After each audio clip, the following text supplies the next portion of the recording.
Have you ever stopped to think about the words you use every day? Where did they come from? Why do we say hello, and not something else? The English language is a vast and wonderful collection of sounds and symbols. It is a language spoken by billions of people around the globe, from the bustling streets of London to the quiet classrooms of Tokyo. It is the language of international business science, the internet. It is a tool that connects people, allowing them to share ideas, stories, and dreams. Its story is not just a tale of words, it is the story of people, of journeys, of battles, and of brilliant new ideas that changed the world forever. The importance of English today is impossible to miss.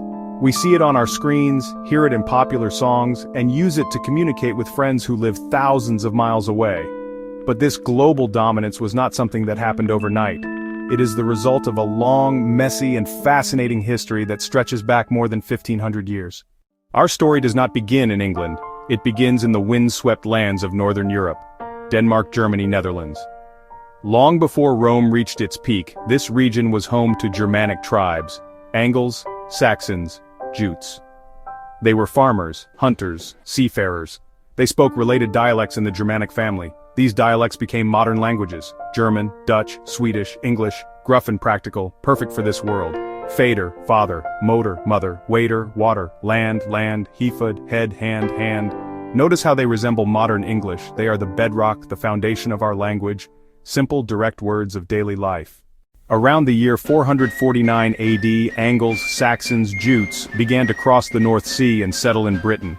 They were not peaceful immigrants, they were invaders who pushed the native Celtic-speaking inhabitants to the western and northern fringes of the island: Wales, Scotland, Cornwall. The Germanic dialects of these newcomers quickly became the dominant language in the new land they called Angleland, or England. This new language, a blend of their related dialects, is what we now call Old English. It was a completely different language from the English we speak today, with a complex grammar and a vocabulary that would be almost unrecognizable to a modern speaker. Old English was the language of heroes and monsters, as immortalized in the epic poem Beowulf. This poem tells the story of a great warrior who battles the monstrous Grendel and a terrifying dragon. Listening to a reading of Beowulf in its original form is like hearing a foreign language. Quaet, we gardina in Gerdegum, Theodsininga, Thrim Gefrunon, Huda Aethalingas, Ellen Fremedon. This means, listen, we have heard of the glory of the Speardanes in days of yore.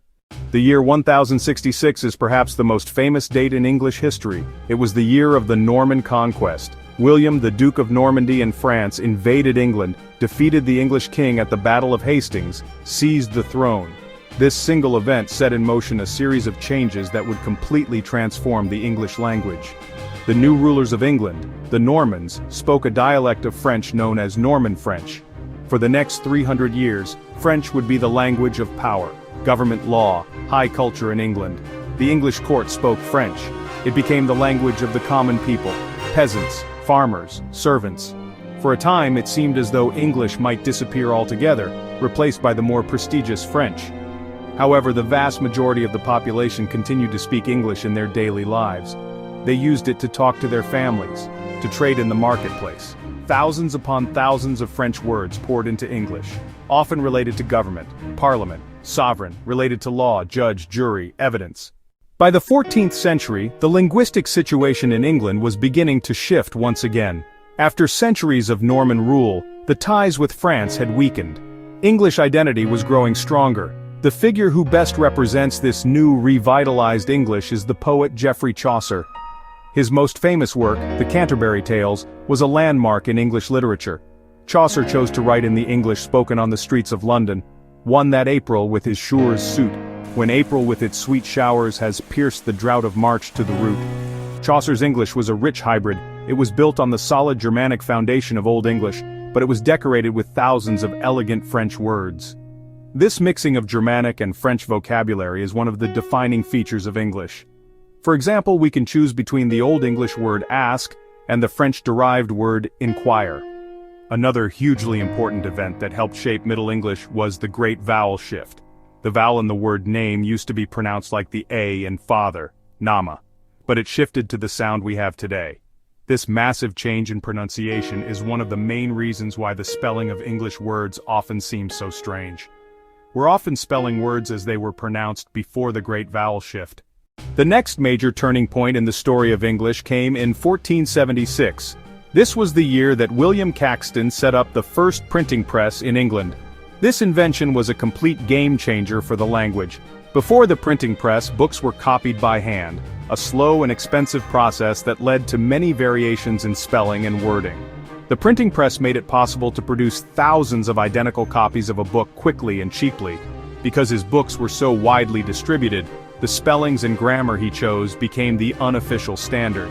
Caxton had to make choices about which spellings and which words to use. He mostly based his choices on the London dialect, the center of government and commerce. This helped to freeze English spelling at a particular point in history, right in the middle of the Great Vowel Shift.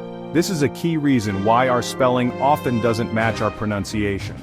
For example, the K in night, the GH in right were once pronounced, but they became silent after their spellings were fixed by printers. The period that followed the introduction of printing is known as Early Modern English, and it is dominated by one towering figure, William Shakespeare. Writing at the end of the 16th and beginning of the 17th centuries, Shakespeare took the English language to new heights of creativity. He is credited with introducing hundreds of new words and phrases into the language, many of which we still use today. The Renaissance brought a renewed interest in Latin and Greek, giving English a flood of learned words for science, medicine, and philosophy.